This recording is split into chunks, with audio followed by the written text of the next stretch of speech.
the 3-step reset. It's Sandra Mazili from Inner Action Counselling. Visit me at www.inneractioncounselling.co.uk. Another anxiety hack. You can tweak this, but I think it works best with anxiety, but you could play with anything that attacks your mood, better or worse.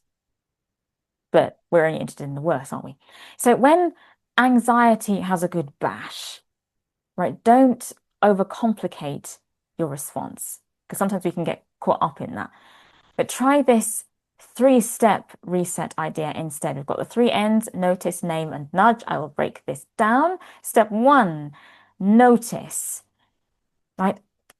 Anxiety's voice can easily get bound up in our day-to-day, like depending on how long you've had it or the ways it turns up in your life, it can sometimes be hard to grasp it for what it is.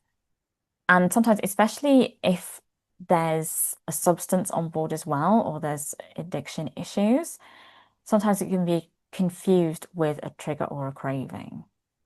If you've worked with AA, I had some fabulous training from AA at one point where they talk about hungry, angry, lonely, or tired.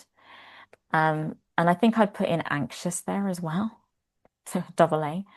But sometimes it's hard to notice, right? Is that anxiety like, what is this? So notice it and then naming it for what it is. So step 1 is notice, step 2 is name. So it's hard to notice whether it's anxiety or not, or just the kind of general hubbub in our mind. And step 2 is, what is this? Is this anxiety? And if so, what triggered it? So this is what the thought is, or the feeling, or the behavior, and what the trigger was. Sometimes it's hard to know because the trigger may not immediately have the fallout after it. And I've talked about this before in another video, that sometimes it is not, if you're fear of spiders, see a spider on TV, eek. Sometimes it's not that at all.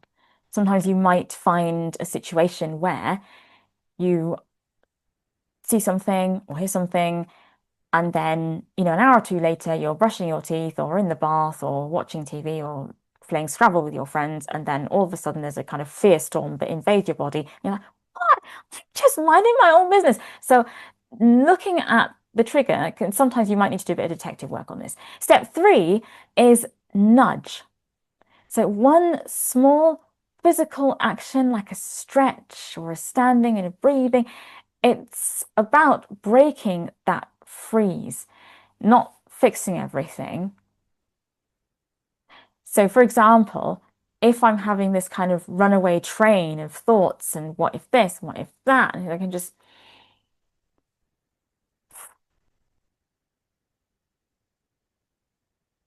it creates a bit of a break, circuit breaker. End of hack.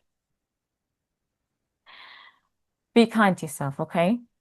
Until next time, take care and bye for now.